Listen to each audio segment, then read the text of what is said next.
Boordiin filannoo dirqama seeraan isaaf kenname osoo hin baatiin dhiibbaa hojii raawwachiiftoonni boordichaa hojjetaa jiran dura ni dhaabbanna. Ibsa qeerroo bilisummaa Oromoo Amajjii 5 bara 2021. Boordiin filannoo biyyaalessaa Itoophiyaa dirqama seeraan isaaf kenname dagachuun shira hojjettoonni boordichaa jaarmiyaa saba Oromoo guddaa adda bilisummaa Oromoo irratti godhan ni mormina. Addi bilisummaa Oromoo jaarmiyaa uummata Oromoo isa guddaa fi kabajamaa tahuu uummata Oromoo miti diinni uummata Oromootu ni beeka. Addi bilisummaa Oromoo jaarmiyaa uummata Oromoof dhaabbatee uummanni Oromoos adda bilisummaa Oromoof lubbuu qaalii itti kaffalee ammas kaffalaa qabsoo isaa dhaaba isaa adda bilisummaa Oromoo jalatti ijaarame kaayyoo seeraa fi heera adda bilisummaa Oromoon taliigamee qabsoo isaa geggeeffataa jira.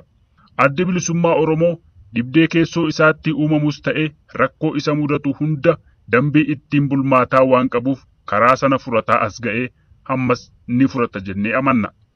Jaarmiyaalee qabsoo bilisummaaf geggeessan keessattis haa ta'u jaarmiyaalee kamuu keessatti dhibdeen ni uumama. Dhibdee kana ammoo dambii ittiin bulmaataa isaaniin ni furatu.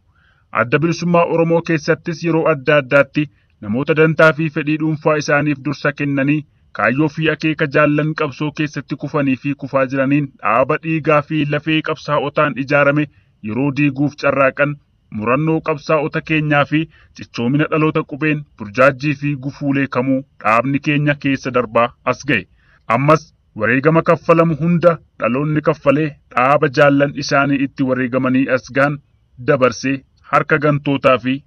ayyaalaallattootaatti hin kennu. Yeroo ammaa kana hooggantoonni dhaaba keenya adda bilisummaa Oromoo, qondaalonni, miseensonnii fi deeggartoonni dhaabichaa warri sabaaf malee dantaaf hin jiraanne haqa dhabanii dabaan shiraxaxxootaa fi ayyaalaallattootaan hidhaatti darbatamanii dararamaa jiranitti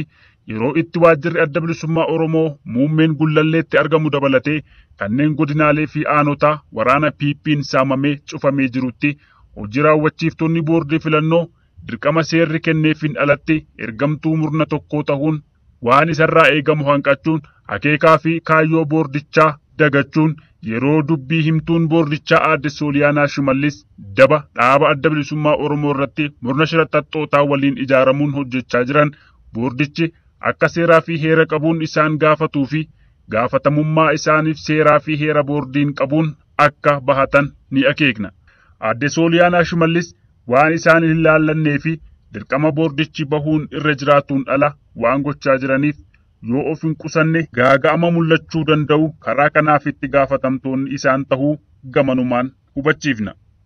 Aadde Sooliyaanaa Shimallisiif kan dhaabnu waan seerrii fi heerri boordichaa jedhuun riqicha godhatanii waajjiraaleen adda bilisummaa Oromoo maaliif akka cufaman akka gaafatanii qulqulleessan hooggantoonni dhaabichaa fi qondaalonni akkasumas miseensonni adda bilisummaa Oromoo ajaja mana murtii malee qabamanii hidhamaa jiran kanneen manni murtii gallakkisee poolisiin hidhee jiru ilaalchisuun osoo sababa isaa xalayaa adda bilisummaa Oromoon boordichaaf galche ilaalanii irraa dubbatanii gaariidhaa kan jedhu dhaamuuf feena. Addi bilisummaa Oromoo hundeeffama isaarraa kaasee rakkoo keessoo isaatti uumamu heeraa fi seera qabuun kan xumurataa as ga'ee fi ammas xumurachuu danda'udha malee qaama sadaffaa boordii filannoo biyyaalessaa yeroo itti gaafate hin turre ammas hin jiraatu. Addi bilisummaa Oromoo boordii filannoo kan inni beeksisaa jiru warra dambii ittiin bulmaataa dhaabichaa cabsan kanneen seeraa fi heera dhaabichaa hin kabajne irratti tarkaanfii fudhadhee waan jiruuf dirqama ammaan dura maqaa dhaaba keenya adda bilisummaa Oromoon irra jiru ammaan booda irraa kaasne bakka isaanii namoota biraa buusnee jirra. Kanas nuuf hubadhaa kan jedhudha malee wal dhibdee nu gidduutti uumameef jaarsummaa hin waammanne yookiin nuuf taa'aa akka hin jenne uummanni keenya kamuu hubachuu qaba. Dhaaba keenya adda bilisummaa Oromoo keessatti yeroo rakkoon uumamu qaamni rakkoo kana furu yookiin qoratee sabaaf dhiyeessu koree naamusaaf to'annoo ni jira. Koreen naamusaaf to'annoo rakkoo amma dhaabicha keessatti uumame jedhamuufillee qorannoo gadi fagoo geggeessuun namoota rakkoo kana uuman jedhamanii fi dhaabicha gidduutti waan uumame erga qoratee furmaata maayii fudhachuun ni yaadatama.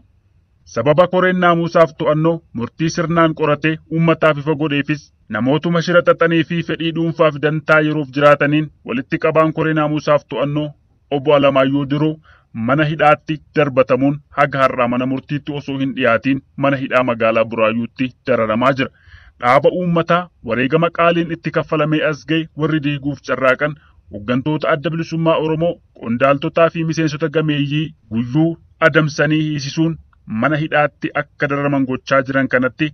akka dhaabni keenya adda bilisummaa Oromoo diigamee harka shiraatti kufuuf yeroo isaan hojjetan cichoomina hooggantootaa, miseensota akkasumas jaallattoota qabsoo bilisummaa Oromoon addatti immoo hordoffii fi qaruuxummaa qeerroo bilisummaa Oromoon galma hanqateera. Ammas wareegama kamuu kaffalee qeerroon dhaaba dhiigaa fi lafee jaallaniin ijaaramee as ga'e tikfatuu qofa osoo hin taane bilisummaan akka jiraatuuf ammas of kennee hojjechuu irratti argama.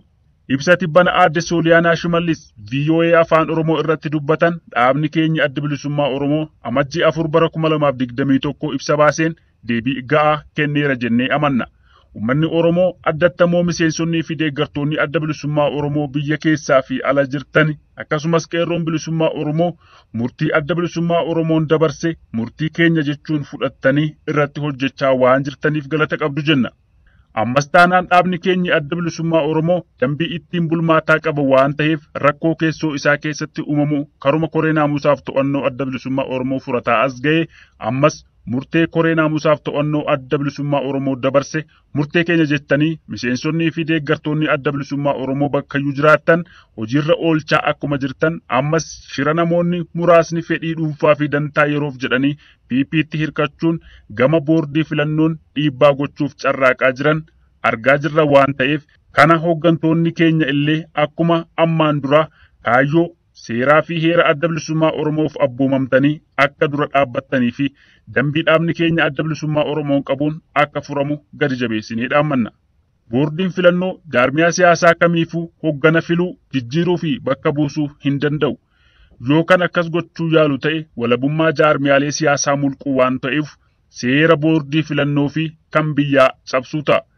Bakka nageenyi amansiisaan hin jirretti, bakka uummanni nagaan ba'ee nagaan galuu hin dandeenyetti, bakka jaarmiyaaleen siyaasaa sochii taasisuu hin dandeenyetti, bakka hoogganoonni jaarmiyaalee siyaasaa mana hidhaatti dararamaa jiranittii fi miseensonni adamfamanii ajjeefamaa jiranitti murtii filannoo geggeessuu irra ga'uun iyyuu boordiin filannoo aantummaa sabootaa akka hin qabne agarsiisa.